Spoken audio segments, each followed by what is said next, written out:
the Pat Edwards, Del Cover, and those were such talented individuals, and I couldn't believe how sharing they were and willing to tell us newbies what they were doing. And so that very first meeting that I attended in September of '84, the guest speaker was a fellow by the name of George Frank. And George had written this book, Adventures in Wood Finishing. And George was a Hungarian fellow that had immigrated to Paris and then on to New York City, where he created a furniture business, but finishing was his forte. And he was just amazing at that. And he wrote a second book, Wood Finishing with George Frank. And the things that he did with coloring wood and all the different things that it just was so exciting to me when I got to see this. And this was at my very first Woodworkers meeting in September of '84. And I was so inspired that I started thinking about what I wanted to do when I retired from the Navy the next year. And I started my business, Would It Be Beautiful, in April of '86. But I retired from the Navy and used my GI Bill to go back to school at San Diego State. So I spent 4 years there, earning my bachelor's and master's degrees, and started this business. But it was all because of what I got so excited about this finishing. And so that was right from the very start. That's how much excitement I was having with the association. And so then I decided to get more involved with the board, and I volunteered to be the publicity chairman. You know, you had to volunteer, and you immediately got a job, because volunteers in a nonprofit organization like this are wonderful. And that's the amazing thing about this association. After all these years, the energy in the volunteers is just wonderful. So then I thought about the fact that the organization created for members to show their work. And so I set about making something for the next fair, the next June of '85. And the first thing I made was a set of TV trays that came out of Woodsmith magazine. And Woodsmith, the editor of that magazine, was a very technical fellow, an engineer.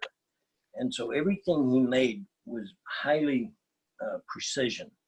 And that really suited me. So to try to have perfect fits and things like that. And so that became very important to me. And that set of TV trays won an award and for best craftsmanship. And what I got as my prize was these two chisels, these two Japanese chisels, the fishtail chisels, Japanese chisels. And that was my first introduction to Japanese tools. And that just continued to grow over the years following that. And then I volunteered the next year to be the resources chairman. And that was the year in '86 that I also, like I say, started my own furniture restoration business. And that year, Chuck Meacham was president, camera. And Chuck asked me to consider relieving him as president. And I didn't feel like I had the experience yet, but he said, I'll be there to help you. And so Chuck and I have been fabulous friends ever since. And I volunteered and was voted in to be president for that term and the year after that. And so during those years, there was so much energy and excitement going on. We started having trips to the Getty Museum, the Gamble House, and things like that. And it wasn't until later that I got into the chair making. But what I would like to shift off just a little bit and do a demonstration for you rather than just talk. And so I'm going to go sit down on my shaving horse, and because many of you are familiar with the chairs I make. And I'm going to just move right here to the shaving horse. And this, my fascination with these ladderback chairs came a few years later when I was at Palomar College. And I saw this advertisement for Brian Boggs teaching a chair making class up in Orange, California. And for some reason, I just had to go. It just seemed so fascinating. And so I did. And so in making chairs, the first thing I needed to do was make this shaving horse, because Brian required everybody to have one. So I spent about 2 weeks thinking about what I wanted a shaving horse to do. I've never used one and never seen one except in pictures. So I set about making this shaving horse to fit me, so it's adjustable. And along with that, of course, comes making the tools, in this case, a desert ironwood spoke shave for shaving the rungs. And hey, Russ? Yes.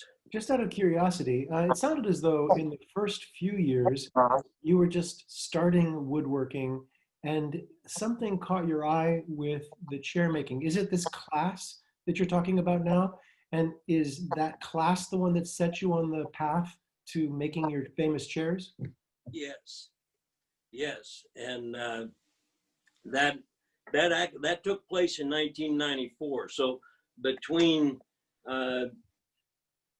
87 and 88, I was president of the association. And then in 89, well, I was graduating from San Diego State at that time.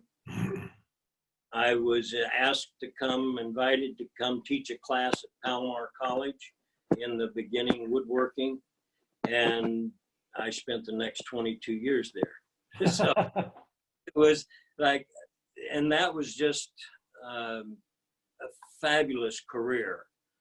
And I'll talk a little bit more about what I learned there in the very beginning classes in the cabinet and furniture technology program, making clocks, and the importance of that foundation of furniture making and woodworking.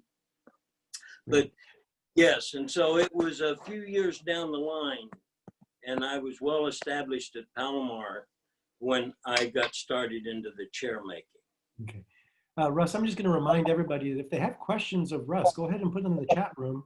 I'm sure Russ would like to hear questions periodically. And so put them there and we'll get them asked. Okay? Go ahead, Russ. Thank you. So the spoke shaving, in the finishing process of these, certainly the draw knife is used when I'm roughing out and removing a lot of material quickly. And I won't be using these to actually make something this evening. There just isn't time in order to go through several things that I'd like to talk about, but maybe a little bit on wood technology, and then I want to do a short demonstration on the lathe, but just so that you can see a little bit about when we're working with lumber, a plain sawn or flat sawn board like this. I need to get a better position here. Sorry. This board will cup as it dries, because these growth rings, as they dry and shrink, they cause that board to cup, and that's always a problem with flat sawn or plain sawn lumber. The perpendicular to that is a quarter sawn piece, and the growth rings are very short and straight across, and therefore they don't have the power to distort this board like these growth rings. When they shrink in this direction, causing this to cup. So a quarter sawn piece of wood is much more stable. The shrinkage is in this direction, but very little in this direction. And rift sawn wood, you can see that the growth rings are at about a 45-degree angle to the surface of the rift sawn board. And a couple of things. With this flat sawn board, you will see the cathedral points of the growth rings when the saw cuts through those. And on the quarter sawn wood, you will see the large flecks of the medullary rays. The medullary rays are these lines that radiate out from the pith all the way to the bast out here in the outer bark. And so the rift sawn is more stable than this one, but not as stable as this. And so if I cut a circle anywhere from this log, it is going to become elliptical as it dries. The growth rings will shrink in this direction, but the medullary rays act like the spokes in a bicycle wheel and prevent it from shrinking very much in this direction. So you wind up with elliptical shapes, including rungs and legs. All things that are round will become elliptical as it dries. In this case, with this square, the medullary rays here prevent it from shrinking this way, and this way it'll shrink, so that'll become a diamond shape.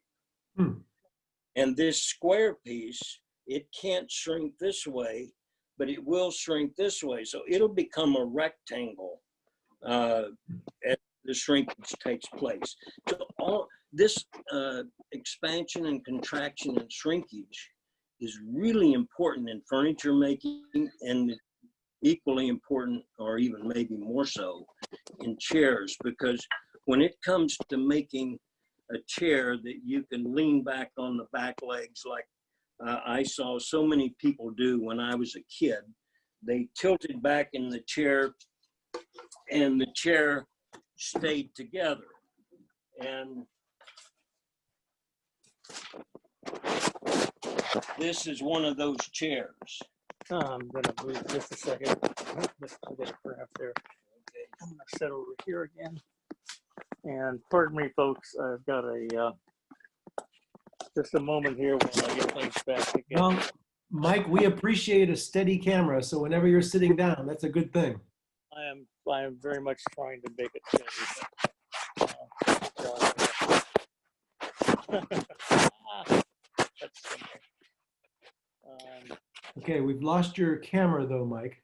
you have. So turn your video back on. So, I think here I am, video back on. Yeah. Got it. Thank you. Yeah. You're welcome. So, like I said, I learned to make the chairs from Brian Boggs and didn't really understand my fascination with the ladderback chairs until I went back home to the farm a year or so later. And in the old farmhouse that my dad built were the 6 or 8 of these chairs that we had when I was a kid. And you can see the state of repair that it's in. The seats are all falling apart, and I'm sure my sisters probably had put cushions on these so that they continued to function somewhat. But this was what I grew up with, and my brother and I took the 2 chairs very much like this one, and you can see right here on the tips of these legs, they're worn off at an angle. He and I would turn them over on the floor like this, and we would race with them and push them across the concrete. And that's how these got worn down. And so each year in the fall semester, when my chair classes started, I would wait until the classroom was completely filled with all the students for that particular semester. And I would come in through a side door into the classroom, pushing this chair and wheeling my tires as I roared through the classroom. And I'm sure they wondered what kind of a coot did they have for a teacher. Hey, Russ, one of the Yeah. things that's really fascinating about these conversations is learning what inspired people. And I think we just heard from you that your ladderback chairs are really from your youth and your nostalgia for those chairs and bringing them to life for other people in teaching, in showing. And so is that true what we just heard? That's wonderful. Because I didn't realize my connection to these chairs until I saw that and realized that I had such fond memories of my brother and I using them as our race cars. And so when I brought them back here from the farm and brought them into the classroom to show, and I didn't realize, because this was a year or so after I had made my first chair with Brian Boggs, before this made the connection to me how important that chair was. That is very cool. Thank you. Yep. And before we leave this, I'll just quickly talk about the seats, this hickory bark material that is used. The bark is stripped from the logs, the trees cut down on it, getting ready to go to the sawmill. And we strip the bark lengthwise off of those logs. It may be 20, 30, or 40 feet in length. And off on the very interior of these strips, we peel 2 layers from the interior of this bark. And that's what this is. This is one of those layers, and this happens to be the one that would be right against the sapwood. And then there'll be another layer on the outside of this. This one is rather premium because there's very few voids and flaws in it. And you can see the long rolls of it that when it comes off of the tree, it's wet, and if harvested in April, May, and June, when the sap is coming up, this is easy to peel from the log.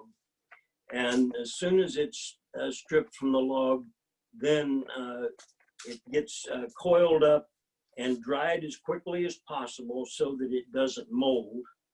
And then when you're ready to weave a chair seat, with experience, you know how much you need. And this might be enough to weave this small chair seat. But when it comes to the armchair and the rocking chair, those seats are much larger, and it'll take about 4 of these in order to weave the seat on the rocking chair, because there's about 160 linear feet to do that. So it's a lot of labor, a lot of work to do this. And one other thing that I learned from Brian was saving the shavings from this spoke shave, and those shavings are long curls, and Carol sews up these seat cushions for me, and this flap gets folded inside, and then I'm going to crush this down so that it will be 1 inch thick to be suspended within the seat frame. So all of the chairs that I make inside the seat, the woven hickory bark seat, will be one of these cushions. Oh. So I just take some thread in all four corners, tie it in the seat frame, and then start wrapping the hickory bark around this cushion and then weaving the weft. For those, you've heard of Elmer Fudd, I think. He had a weft. Bad joke. What a good bad joke. So that's. Hey Russ, could you just take a second to describe something? I think that people in the watching this video are curious why the video isn't super clear. And one of the reasons is because you spent time in submarines.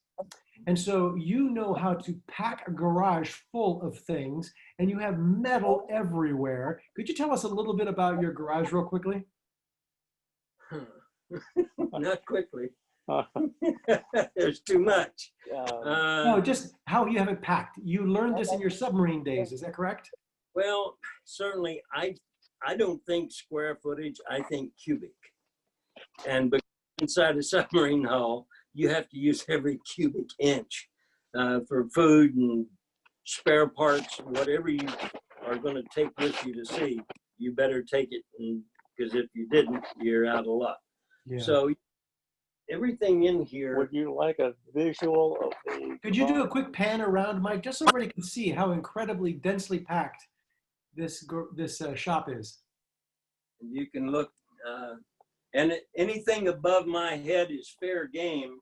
So anybody that's taller than me is in for a head knocker. On these sharp points from my. Stand back a little bit here. My adjustable sawhorses that are hanging here, forms holding slats for a rocking chair. These are the shaper plugs or the forms to hold the shaker boxes while they dry. So I can make up a dozen or more shaker boxes in each size, and they dry for 24 hours, then you can install the tops and bottoms. But yes, I've got everything above me is usable space for jigs and fixtures and materials. And if you take a look to this side, you can see my clamp storage. Metal. And when President and Mrs. Carter were sitting just about where Mike is at, and I was here doing demonstrations for them on making chairs, and President Carter turned to Rosalind and said, "Now, when I tell you I need some more clamps, you can see what I mean."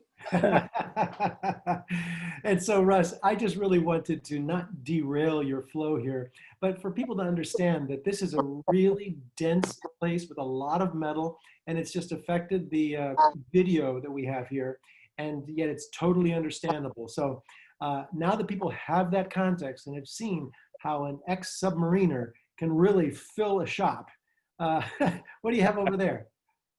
Well, obviously, on the front of my tool cabinet are my submarine calendars of my World War II diesel boats, which I rode. That was one of my first boats.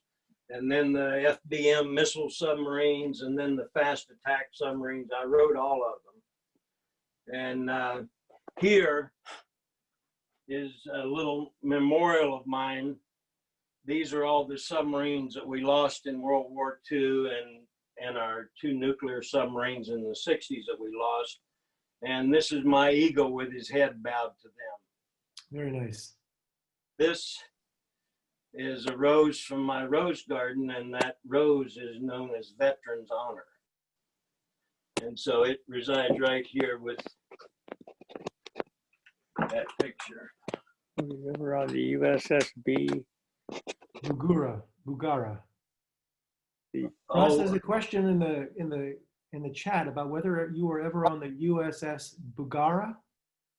Bulgaria? No, I started out on the Blackfin SS-322, and then later on the George C. Marshall and FBM missile submarine, and I helped build it on the East Coast. And that's when I met Carol back in '66, and then we were married and been married for 53 years and still going strong. Yeah. She's in the chat room. She's making comments occasionally. Yeah. I built this tool cabinet. I'm coming around. Hang on a sec, Russ. All right. I built this tool cabinet to store a lot of my tools that I use. This left side is Japanese saws and Japanese hand planes and accessories, marking devices for, instead of chalk lines, ink lines are used. The Japanese chisels, and then the Western style hand plane, spoke shaves. And so I built that tool chest primarily for that. Now, right here in front of you, Mike, right here, okay, is the spoke shaves that I make. And I like to make them from all different species of wood. Now, all of these spoke shaves are the same tool. It's just, here I've got Osage orange from the farm where I grew up as a boy. This Purple Heart is from the keel of the San Salvador, which I helped build here in San Diego. Oh, wow. And this is Pink Ivory, which is very rare. And this is known as pheasant wood. And this one, this beautiful figure here is Pomelo. Getting a reflection on that. Can you turn it sideways? Pomelo There we go. sapelli. Yeah, Oh, yeah. beautiful. Yeah. And this one is Bacote, Yep. from Mexico. And of course, this is crotch grain black walnut, and that certainly came out of Pennsylvania. Boxwood is the typical wood that spoke shaves have been made from for decades, probably centuries. And like I say, tomorrow I have a student come back for the first time to start making spoke shaves, and I have the material here already prepared for him to choose. He may choose boxwood or he may choose the Bacote. It'll be his choice. And this book is all about spoke shaves, and so he will be looking at that during the day tomorrow. And this is a boxwood log, and this is what I harvest these boxwood blanks from. You have to work around the checks that develop in those logs. They don't get very large, so you don't get a lot of, but some of the colors in this wood is just beautiful. And lots of knots. There's lots of small pin knots, and so they wind up being very attractive.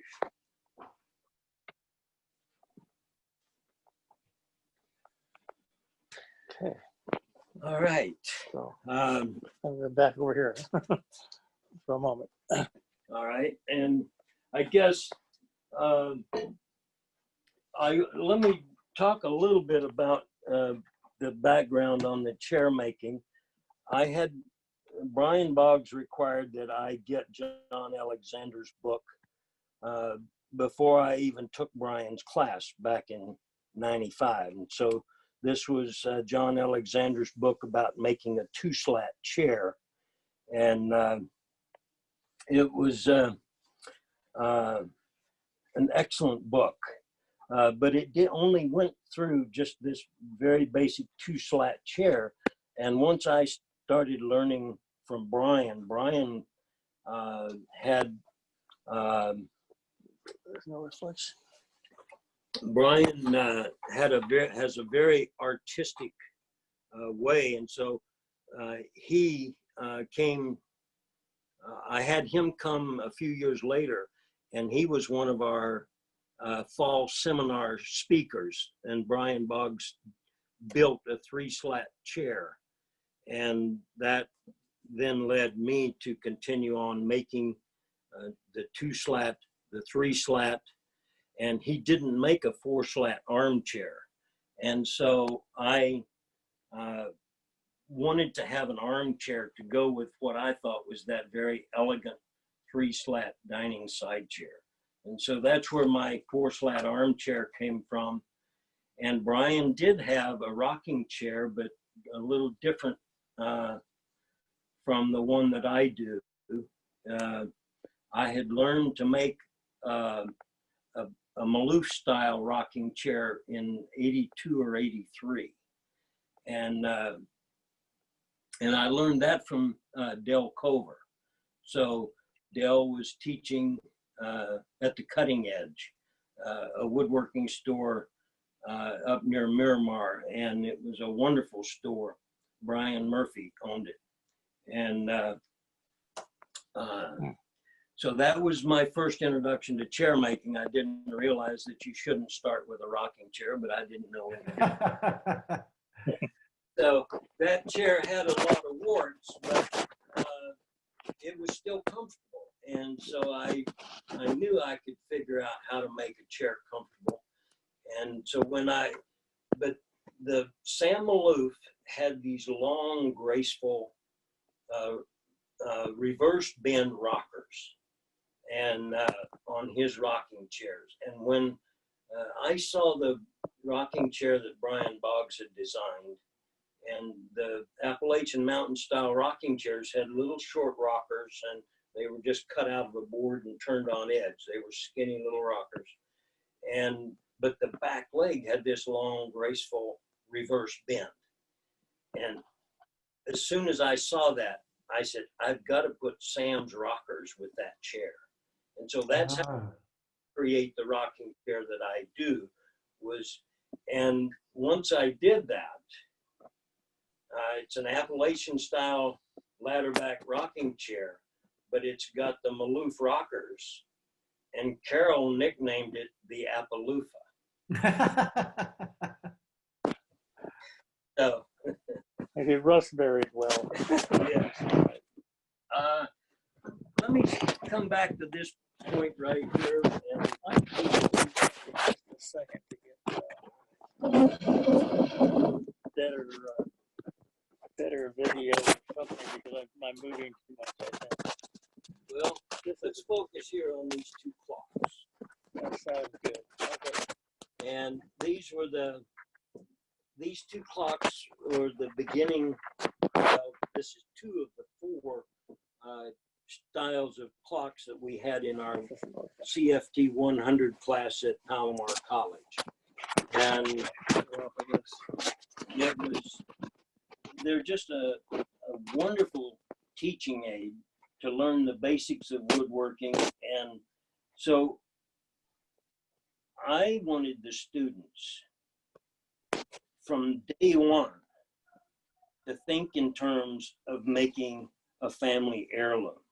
So I wanted them to think in terms of precision, quality work, and particularly quality finish, so that when they finish this, and anybody that touched the clock or the piece of furniture that they made, you just love to come back and touch it again. And so the finishing became really a very important part to me. And then later, toward the end of my time at Palomar College, I was using clocks like this and donating them to the Carter Center for their fundraising auction each year, the Good Samaritan Boys Ranch in Missouri to raise money for the boys. And so these were the two that I particularly liked. And on this particular, you can see the crotch grain, this flame pattern. I can see it. You had it tilted back, the light will reflect. That's good right there. Okay. Yeah. And that's right where two branches come out of the tree down in the trunk. Below that crotch is what creates this feather or flame pattern. And I just find it to be particularly attractive. And the oil finish that I use is this Liberon.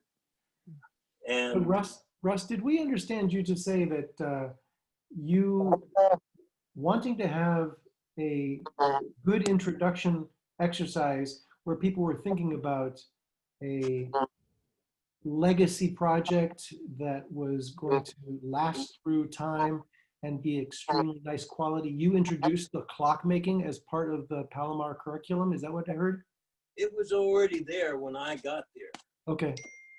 So, but for me, I wanted the students from day one to think in terms, to me, it didn't matter how complicated or sophisticated the project was. I wanted them about making it so it was the best they could possibly make. Got it.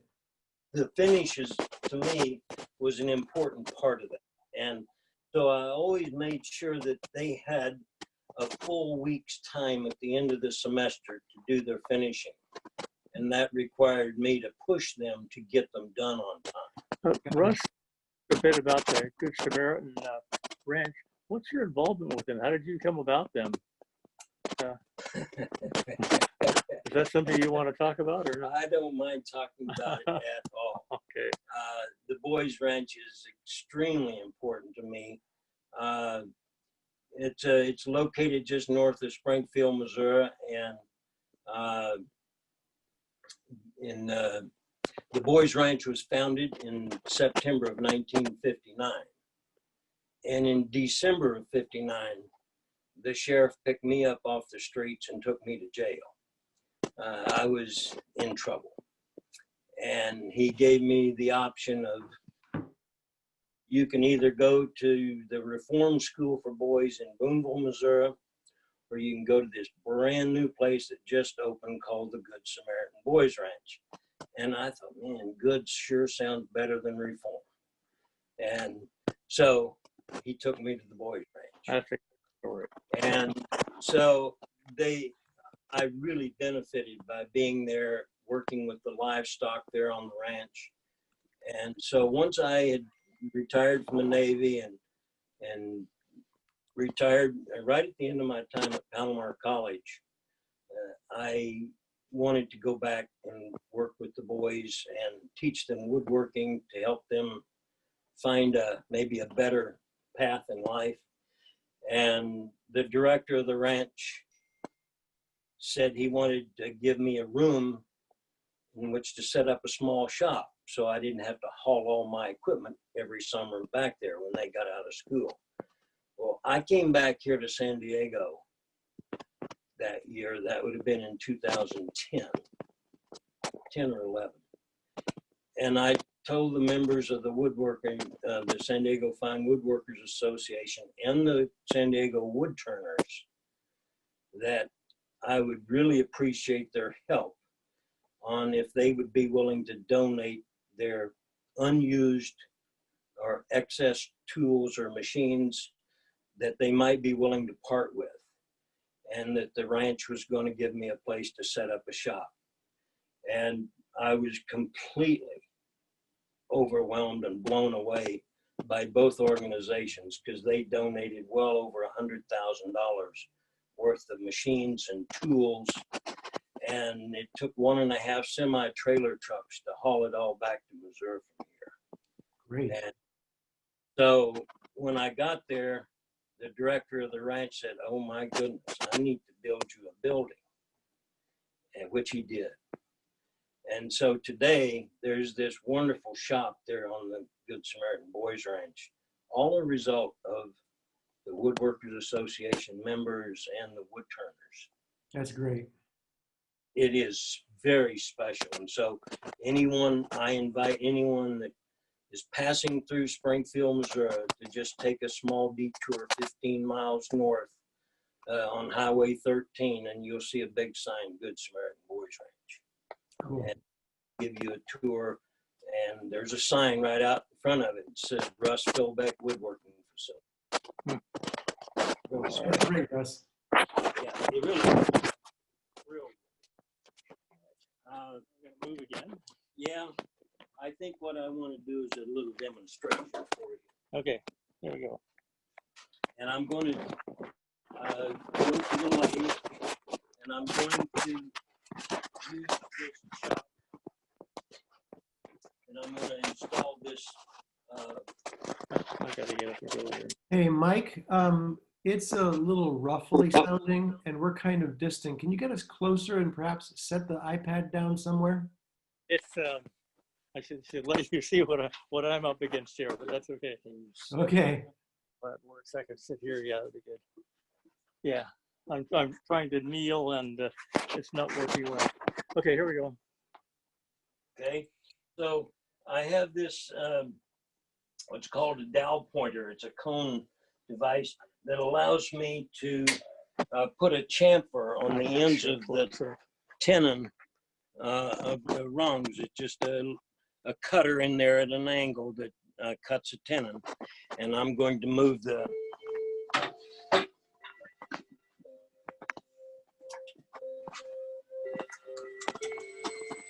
and I'm just going to push this into that dowel pointer, and that creates the chamfer on the end of it.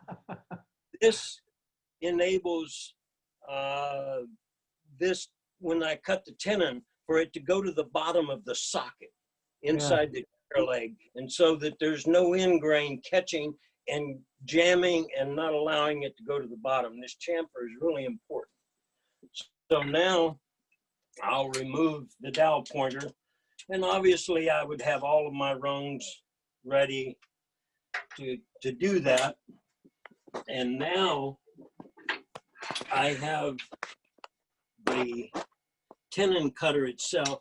This is a modern day tool which works really well because it creates this soft shoulder, and that soft shoulder, as opposed to a sharp 90-degree corner jamming against the chair leg and acting as a lever to pull it out of the joint over time.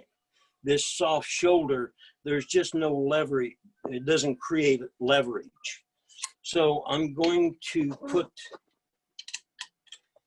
this end of the rung in place, and I'm just kind of gently going to put it in place. And now I'm going to advance the tailstock, and you'll see that rung starting to go into that cone.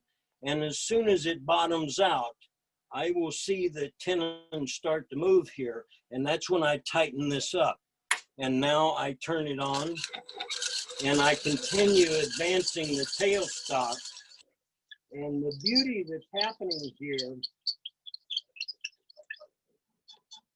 is the two tenons are in perfect alignment down the center line axis. And that is so important to not having a chair that racks out of shape. By having both of these in perfect alignment, that this is just a wonderful setup to make chair rungs. Now I need to talk about what happens here on this tenon, and it has to do with this little neck that you can see that I have rasped. I'm just going to quickly demonstrate it on this end for you at the back at the workbench.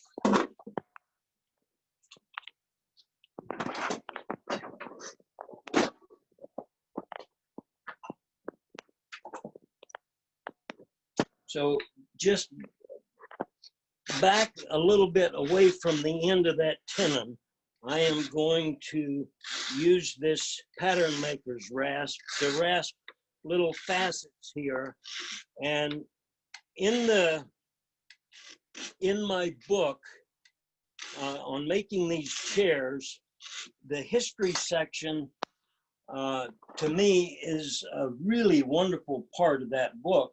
It goes back into the Appalachian Mountains and studies the history of these chairs and the early chair makers that immigrated over from England, Buckinghamshire, which is kind of southwest from London, and High Wycombe is a town in Buckinghamshire. And this was known as the chair capital of England at the time back. And so in 1887, Queen Victoria was making a tour through High Wycombe, and the chair makers wanted to honor her, and they created this huge arch of ladderback and Windsor chairs. And there's hundreds of them. They're creating that arch. And so it says, "Long live the Queen" on this arch. And one of my students was going to London, and when I told him about this and we were talking about it, he went to High Wycombe, and back in the day, they had a fabulous museum with chairs from every chair maker in the area. And so students could go there and study all of these chairs from the past. And so my student came back and said that the museum is essentially gone and all that chair making is gone. It's all done by factories today. But in this era, the bodger was a guy that went out in the timber with his shaving horse and his axe, and he would cut down a tree and he would split the parts out and shave them down into the rungs and the legs, and then he would take those into town, and the local chair making shops would buy them. And I have no idea what he got paid for them, but that was a way that they made their money, and he was called a bodger. Interesting. Yeah, he was the guy that made the parts. Now, let's go right back. Sit down. Here is what I need you to understand about what's coming next. This neck on this, the old time chair makers, when they made these rungs, before they cut the tenon, they took them inside their log cabins by the fireplace and let the fire dry these out. And they call this a fire dried ground. And they call this a carefully crafted knob. I call it a neck because I rasped out the neck. They were concerned about having that carefully shaped knob because when this goes into the chair leg, there's some important things that are going to take place. And so I want to show you and explain that to you. When I made this up, and of course, when I was writing my book, I wanted to be able to clearly explain what was happening in the joints on these chairs. I had been teaching the chair making class at Palomar for maybe 6 or 7 years already. And the students just kept saying, "Russ, we can't remember everything you're telling us." They just kept pushing me to write the book. And finally I said, okay, but I wanted to be able to clearly show what was going on inside these chair legs. So the rungs get put into a kiln, and dried down to about 6% or less in moisture content, and the legs are left with 15, 20% moisture in them. Now, when I drill these sockets and I put these 3 tenons in, you can see this one is in line with the medullary rays, and there's no shrinkage in this direction, or very little. Why isn't it round, Russ? Because the shrinkage, the cells, all these cells in the growth rings can collapse as it dries. The medullary rays act like the spokes in a bicycle wheel and prevent it from shrinking. And let me show you a medullary ray. I've shown it to you on the big cross section of the log, but those light lines are the medullary rays. And on the outside of the tree, looking at it, you will see they are just varying lengths of little dark lines. And when you look on the inside of the tree, that is the full medullary way, that thin little ribbon. And it conducts the nutrients from out here in the bast all the way through to the interior of the tree. And when you cut the tree down and it dries, all of the nutrients that are inside this medullary ray, they harden up, and it makes this this medullary ray like a spoke in a bicycle wheel. So it can't shrink this way, but it does in this direction. So what you see here is this oval, and that's because of the medullary rays. So it's shrinking a lot in this direction, and so you know this tenon is really being squeezed tight. But 90 degrees to that. Now, we do have, as you can see in all of these chairs, we have rungs both across the front of the chair and down the sides and across the back, about 90 degrees to each other. And so with this one being in parallel with the growth rings, where there is no shrinkage in this direction because of these medullary rays, when all of this dried and it became this oval shape, this tenon fell out all by itself. All 3 of these were tight when I put them in, but this one just fell out. So that gives you a clue that if you don't know about this orientation, half of your chair is going to fall apart very soon if you make it. So the solution is this one right here that is on the bias angle, what I call the Chairmakers Compromise. So 45-degree angle to the growth rings and the medullary ray is this one. And 90 degrees to that, it's back on the bias angle again. And so by drilling the sockets here, both of them are going to get squeezed equally. Got it. One of them a lot and one of them falling apart. Now, let's take a look at what is happening on the interior. Here, you can see the bias angle of the medullary rays, and you can maybe barely make out the neck on the tenon and how this chair leg shrunk down around the neck on that tenon. So it's a mechanical lock. Yep. And now that is going, you can't take this apart without breaking it. But what about the one that got squeezed a lot? Can you see through it? Yeah. It literally is splitting the leg apart on the inside. Wow. And so the one, this one fell out on its own, and this one is splitting the leg apart on the interior, which you can't see. So over time, this splitting action is going to cause this one to fail also. So, you know, they say a blind squirrel occasionally will find a nut.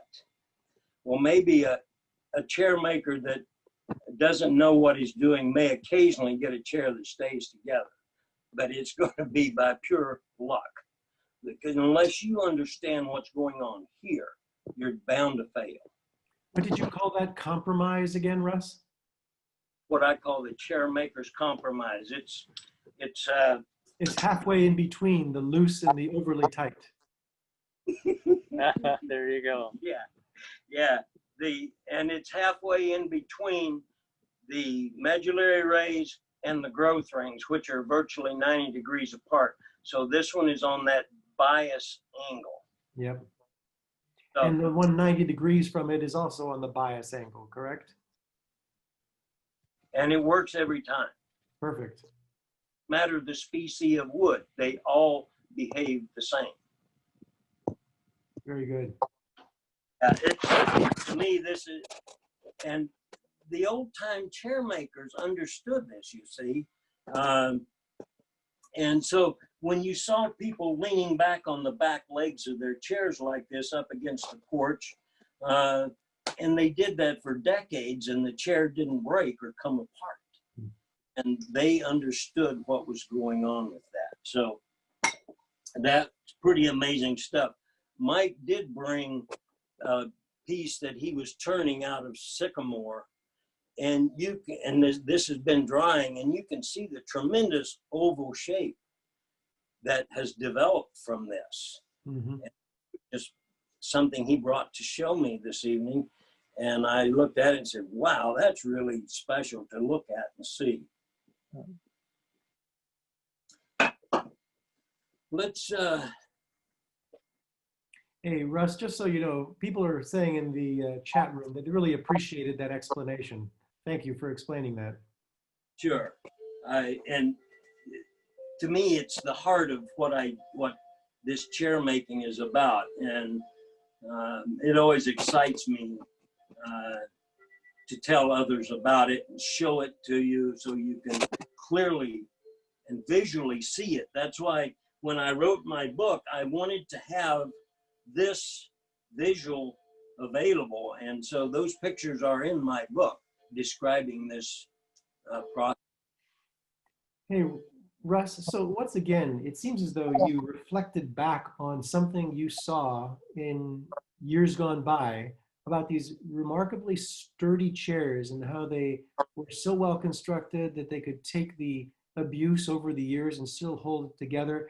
Did you then just pursue how that was done so that you could mimic it in your chairs? Is that how did you end up figuring all this out?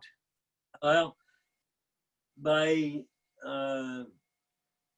reading what the early chair makers wrote. Just hang on one second.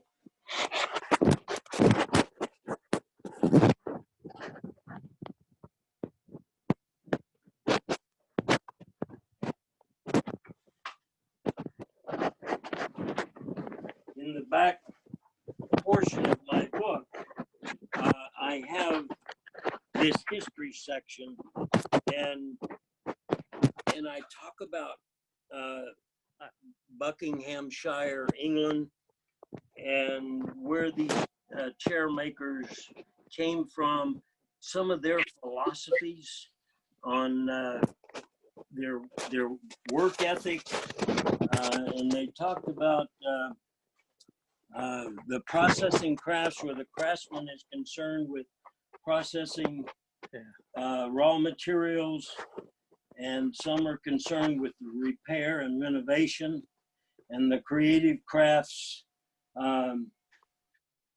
take the raw material and create finished products.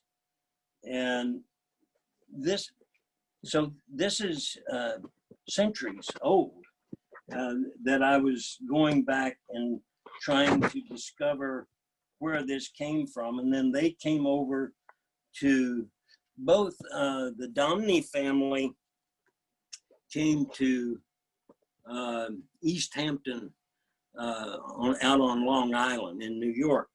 And they had 4 generations, and they were absolutely amazing craftsmen. And one of the things that I discovered from them from 1740s was this slat bending form that they had created. And I had been using a design that Brian Boggs had made, and the slats were individually in the form, and they would tend to warp and move around a bit. And when you put your chair together, if there was any misshapen slats, your back could feel that. Well, with this, you stack all the slats for one set on this side and one set on this side, whether it be the 2-slat, the 3-slat, the 4-slat armchair, or the 6-slat rocker. And so as soon as I saw this, it was like, oh my goodness. I said, this is a piece of technology that's 250 years old, better than I could have ever thought of. And this pin, pull that pin, this end slides off so that you can put both sets of slats on that form and then slide this cap back on. It captures the slats, put the pin back in, and you don't need any other clamps. And with one slat stacked on top of the other one, they weren't warping and moving around. So it was amazing, the difference from the very first rocking chair that I made from the form that I created like this. It was noticeable difference in comfort. So was your answer you were rediscovering things, rediscovering what had been used for centuries? Yeah, yes, I was rediscovering it because these old, these craftsmen back in their day, you can see how they sat on their chairs. The back legs would be 2 or 3 inches shorter than the front legs because they sat outside on the dirt and leaned up against the porch. And then a shaving horse that's made from just a log and a stump that he's sitting on. Oh yeah. And here's a great wheel lathe. And this is why you needed a big strapping teenage boy to crank this thing while the dad's over here turning the parts. Hey, Russ, somebody asked if Brian Boggs is the same as the chair maker from North Carolina, part of the Furniture Society organization. Is that who you're speaking of? Brian started in Berea, Kentucky. And that's where I got to know Brian. And he was a French and art major student at Berea College. And he got to read John Alexander's book on making a chair from a tree. And when he read that book, he knew what he wanted to do. And he had virtually no tools. He used the tank out of an old hot water heater to be able to put in over a fire at an angle and put his chair legs inside that boiling water in a tank. And he talks about having sharpened a chisel or a screwdriver to be his chisel on the first chair. And everything was, because that area of the country, there isn't a lot of money. And you're right next to the Appalachian Mountains. And so he started out very, very poor and worked his way up and had such a creative, he has such a wonderful engineering mind. And so the bark machine that he created to harvest the hickory bark, and I would spend time with him each summer harvesting bark and learning how he made chairs.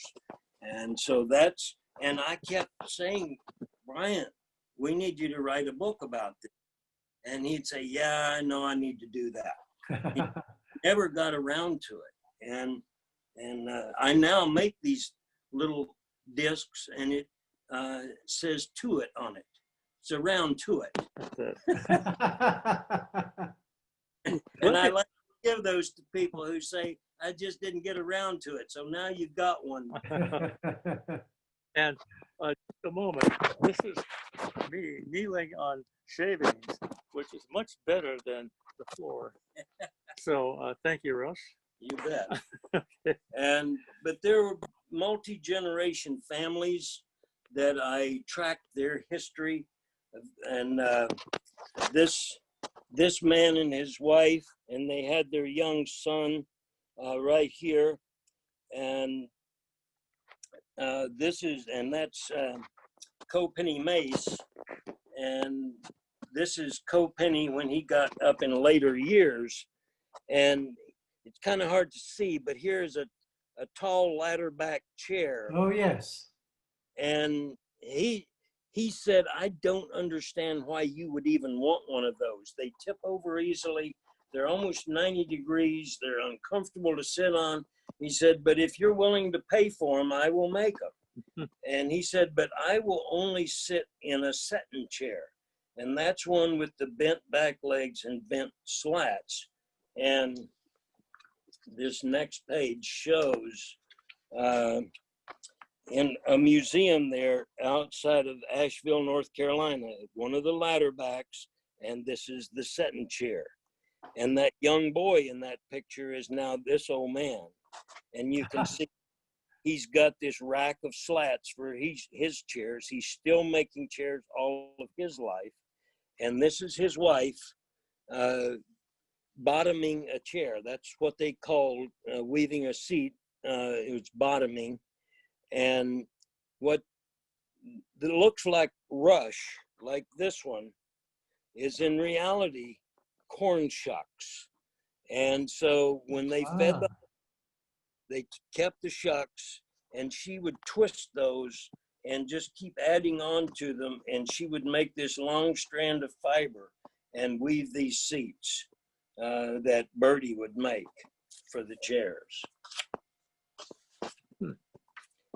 This is four brothers, the Woody brothers, in Spruce Pine, North Carolina. They were the fifth generation, and there's now two more generations since these four brothers that are still making chairs in Spruce Pine, North Carolina. Hey, Russ? Yes.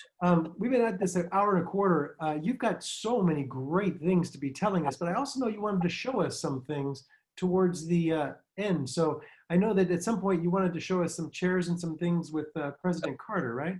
Yep, thank you. I'll do that. This is John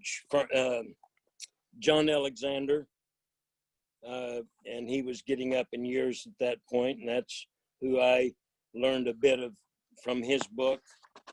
And on the next page, this is Brian Boggs. That's who I learned from. And this is President Carter. He taught himself to make ladderback chairs after he left the White House. Oh, wow. And these four chairs, as soon as he got those made, he sold them through Sotheby's auction house in New York City. And those became part of the seed money to start the Carter Center in Atlanta. Wow. And this is Roy Underhill making chairs. Very cool. Hey, Russ, is your book still published? Yes, I have it here. It's I used to have it on Amazon, but I sell it just from me now. So anyone that would like to get a book, I'm going to, if you just mention that you are ordering it from having seen this, I'm going to give you a nice discount. Perfect. Thank you. Yeah. And so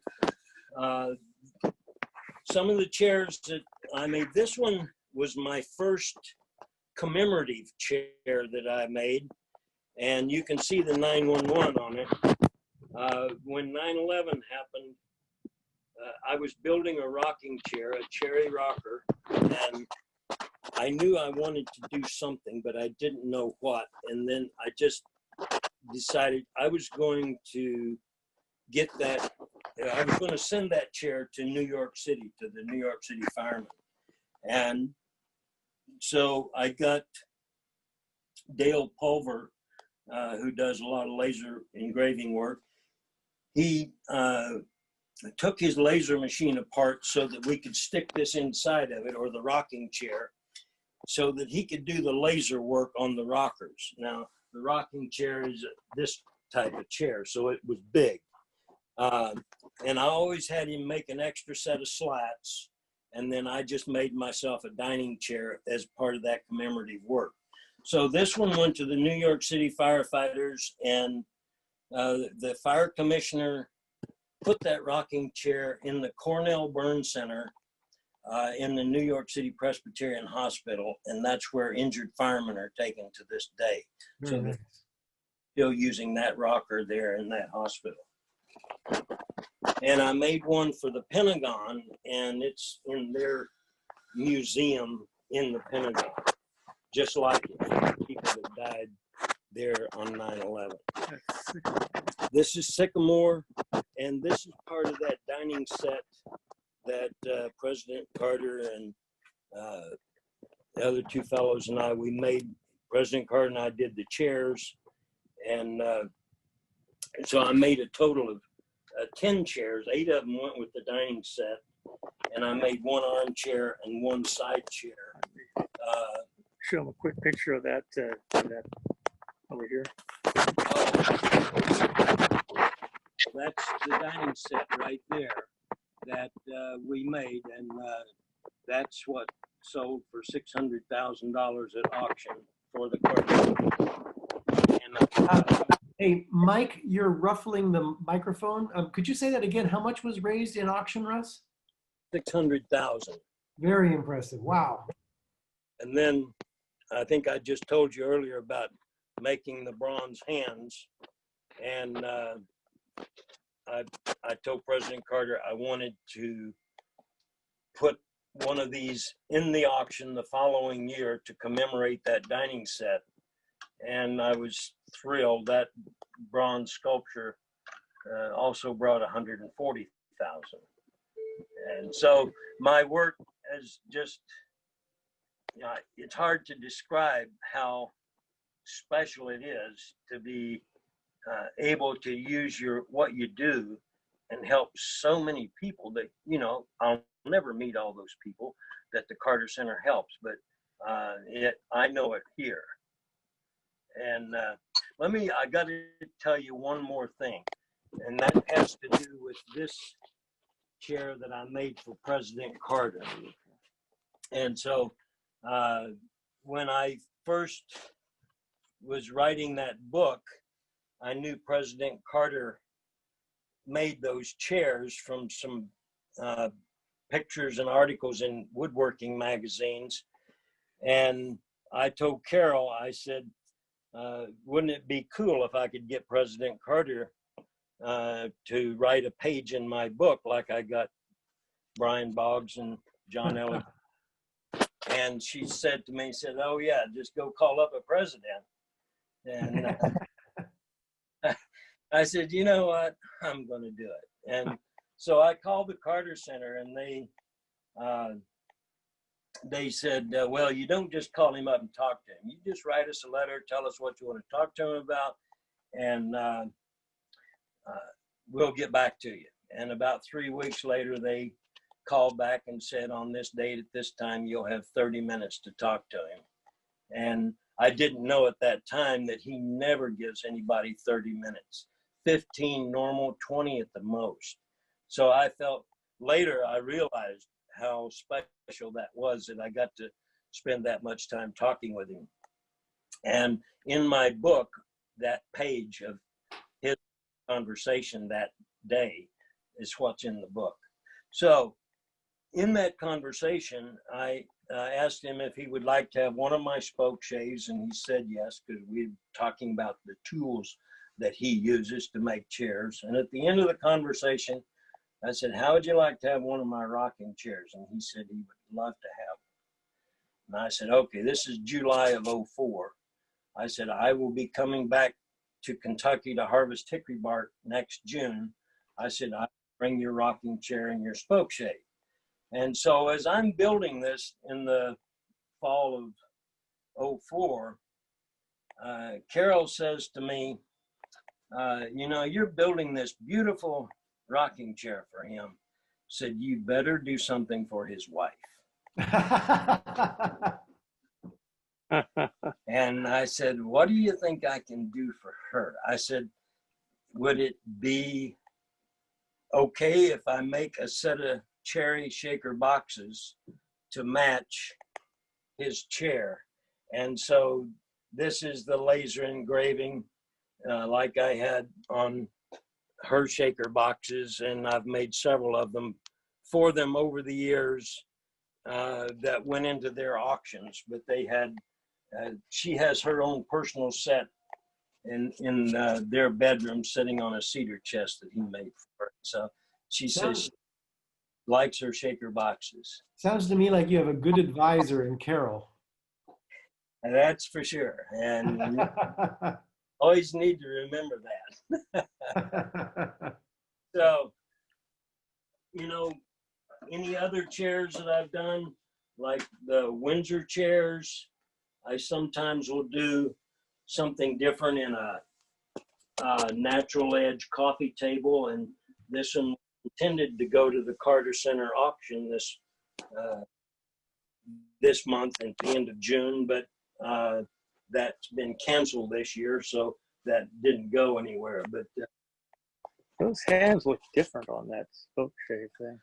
Hey, Russ, would you be willing to take some questions from people who are on the call here?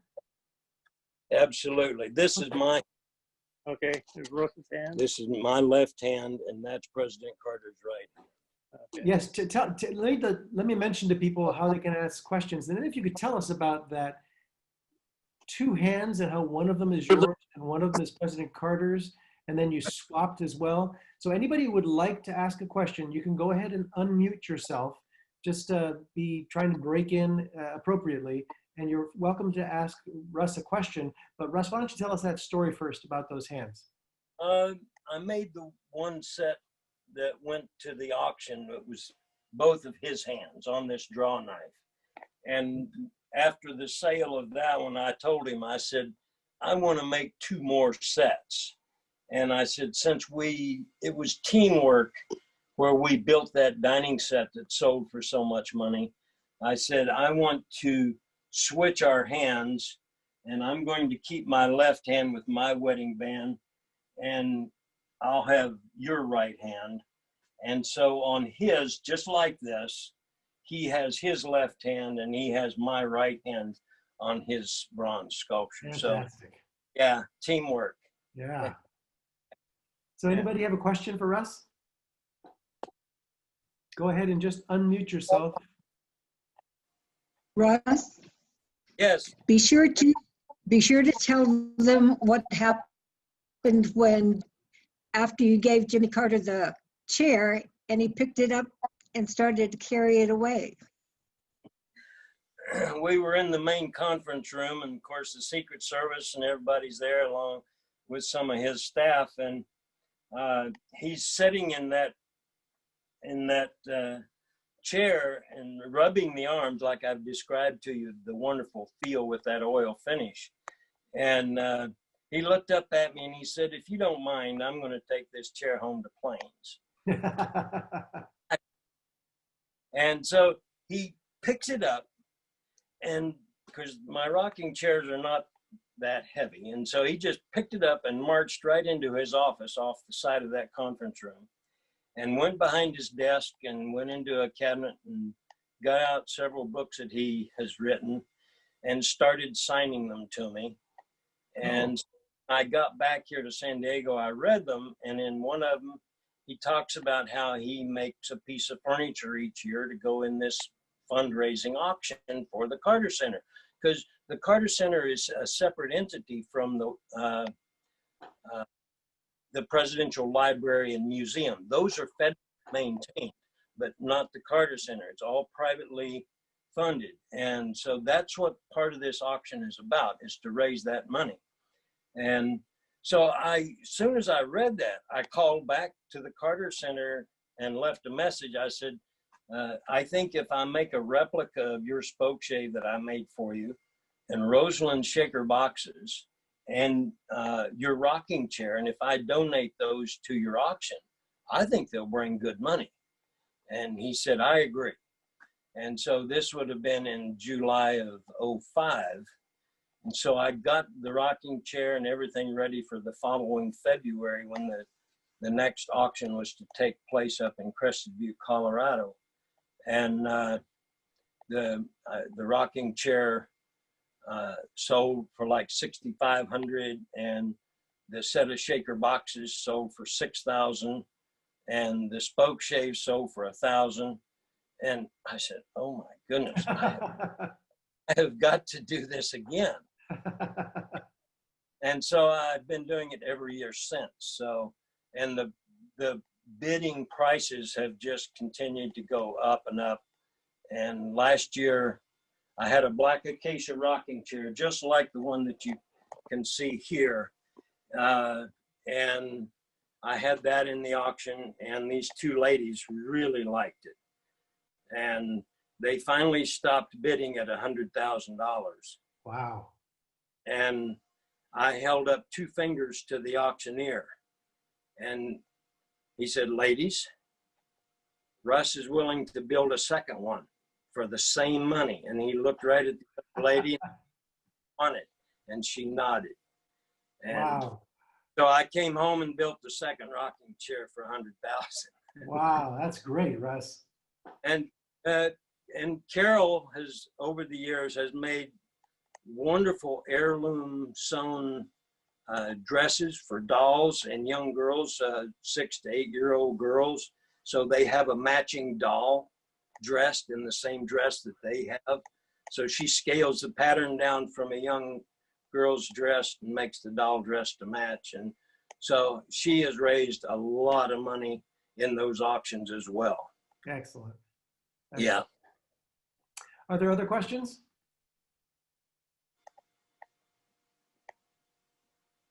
Come on, folks, don't be shy. Well, Russ has been such a wealth of information here, history and woodworking insight, and the way he's passionately driven to make a difference and making a contribution. You guys have got to have questions.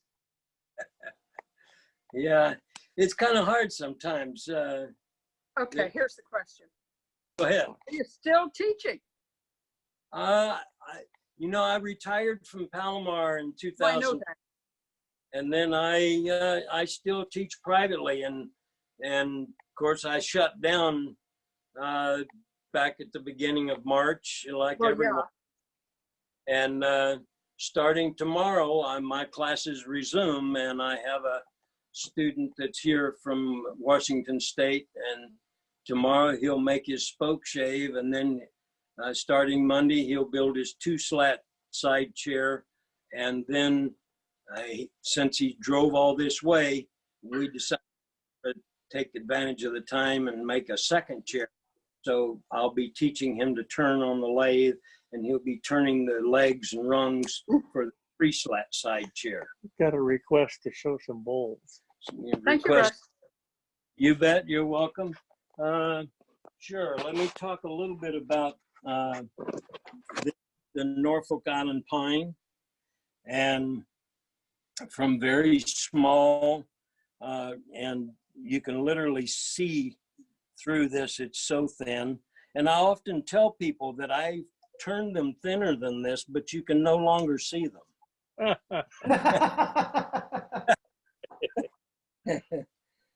But the colors in this Norfolk Island pine, it's amazing when the oil, this is a gray color when you're turning it.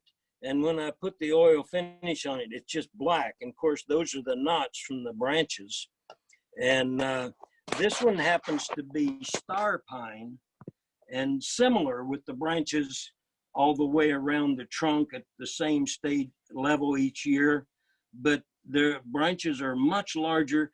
And it's interesting that the gray doesn't turn nearly as black as the Norfolk Island pine. So these typically are trees that grow in Hawaii, but certainly we have them growing around here in San Diego as well, in San Diego County. I had mentioned that this is the 50,000-year-old ancient kauri wood from the northern island of New Zealand. Wow. And I didn't want to lose this bark. So when I turned this, I left this piece on. And so spinning around. And so I couldn't turn the outside because I would have lost this. So I hand carved the exterior of the bowl to kind of go with this.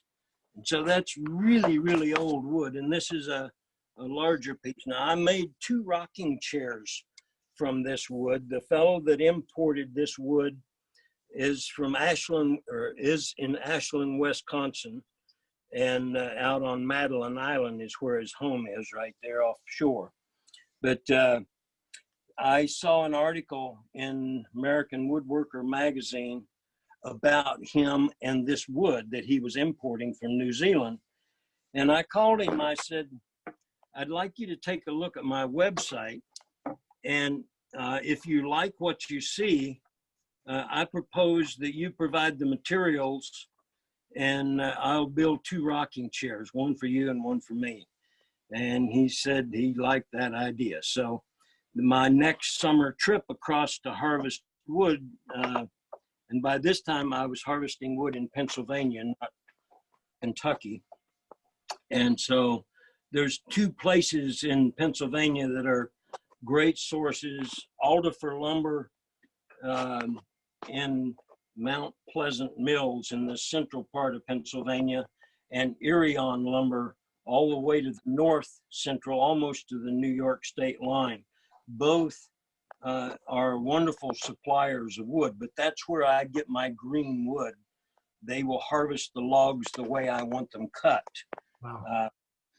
So this, you can see this is an 18-inch platter, a little post, and a little platter on top for your chips and dip bowl.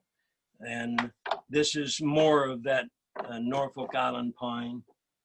And I'm not sure, but I mentioned, but this is the Angelique from Suriname or Guyana, South America on the Atlantic side.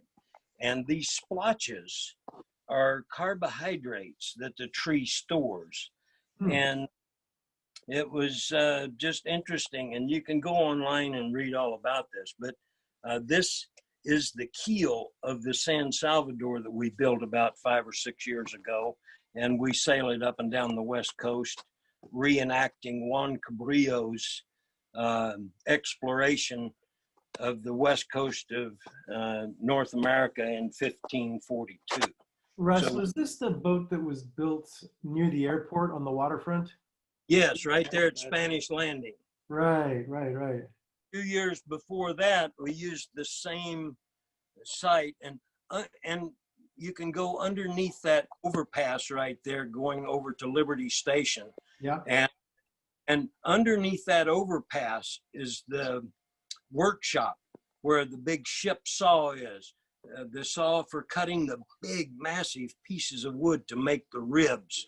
And a ship saw requires 2 people, one to feed the piece through the saw, and then another person to tilt the blade to cut on a different angle. So it creates on cuts in these big wood. And it's marvelous to watch 2 skilled shipwrights making those parts. And we had, I had many of my students go there and spend, volunteered for 2 or 3 years till we got that built. It took about 4.5 years. Wow. And I spent quite a bit of time kind of fundraising for them. I would take pieces of the wood from that ship, leftover pieces, and I would cut the profile of the San Salvador. And instead of being this little race car that I make for the boys at the boys ranch, it would be the profile of the San Salvador. And then I would put them in the gift shop, and people would come and buy them, and all the money would go to help pay for building that. And so, you know, there was a lot of people helping build it, and that was sort of my way of contributing to the construction of San Salvador. Russ, you do a lot of purposeful stuff. That's really cool to hear about. There was a question across the screen of asking about the finish on this. How did you do the finish on this one? All of these? Yeah, how you did the finish on them. All of these are done with my oil finishing process. And hang on one second. Okay. I'll come back to you. Okay.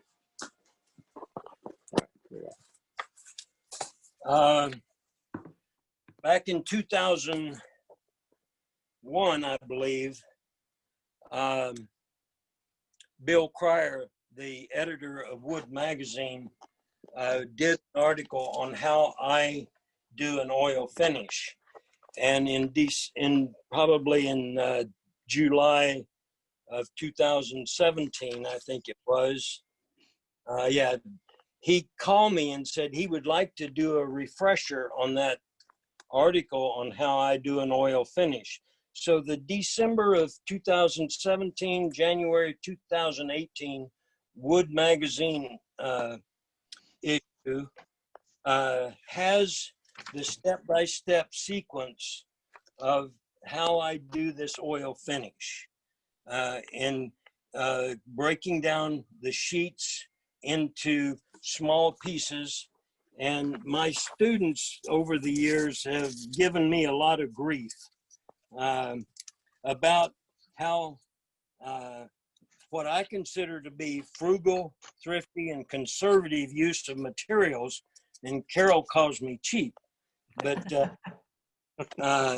I break down the full sheets into quarter sheets, and I store them in my Ziploc bags, and my Ziploc bags are 20 years old. And then I break those down into quarters, and then I fold that into thirds. And when you fold it into thirds and you start sanding the oil into the wood, I just saturate this with the oil, and I start sanding it in and force that oil to go as deep as it will. And it brings out this beautiful figure, if there's figure in the wood. And so 220 grit, 320, and 400. Those three grits are what achieve this wonderful, sensuously smooth feel that I just absolutely love to touch. So that's how I've done it. I asked a fellow at the cutting edge somewhere around 1982, McMasters was his name. I said, how in the world can I go about getting a better finish with an oil product? And he said he really didn't know, but he said you might try sanding the oil in. And so I started experimenting, and it took a little while until I figured out that you needed to let each coat cure until it was hard before you sanded in the next coat of oil. And that's how you got it to fill the cell structure of the wood with the wood fiber that you're sanding. That slurry that's created fills the cell structure. And so it's filling the grain, but since it's its own natural material, it doesn't look like the grain has been filled. It just looks completely uniform and smooth as silk. Yeah. And Hey, so that's how I do the oil finish. And if you go back to, There's a picture of the book. hey, Russ. yes, Kim tells us on occasion here that your site, russfilbeck.com, it has things like that article and your book. And yes. is that the place to go if people want to follow up on this conversation and learn a little bit more about you? Certainly they can go to that and register for classes with me. Okay. Yes, and tool sharpening. And Mike had suggested that I might consider doing more than one of these. And I'd be happy to. Maybe one that's on oil finishing, maybe one on tool sharpening, how I sharpen my tools. Russ, that would be amazing. And the only thing that I think everybody would ask is that we have better quality video next time, because we're having a hard time with the video.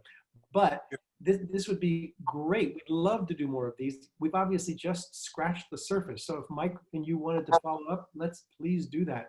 Are there any more questions before we wind down? If you want to read the article that I did for Wood Magazine about how I bend wood, this article is September 2006, and it's all about how I steam bend my chair parts, and Wood Magazine was always wonderful to work with, and so that's why on Bill Cryer it was just wonderful to work with him. And that's why I did most of my articles with Wood Magazine. This past year I did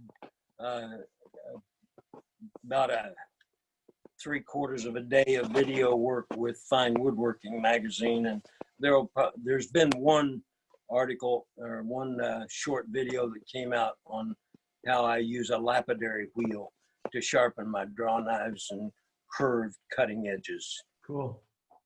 Hey, just so people know, Paul just put into the chat room a link to one of the articles. So there's proof right there that Russ's articles are indeed available on russfilbeck.com. You'll be able to just click on that link and go see the article. Again, last call for anybody wanting to ask Russ questions. Thank you very much, Russ. Yeah, you have a lot of people saying thank you here, Russ. So thank you very much, man. You bet. Enjoyed it. Thank you, Mike. Okay. Yeah, Hey. you guys are doing something very amazing at this point. The new energy in the association with you and Gary and Mike, it reminds me of the late 80s. And I have to say at that time, the association was new and everything was very exciting, and it feels very much like that today. So I'm really enjoying this new energy level that you guys are bringing to it. Appreciate that very much. Thank you, Russ. Good night, everybody. All right.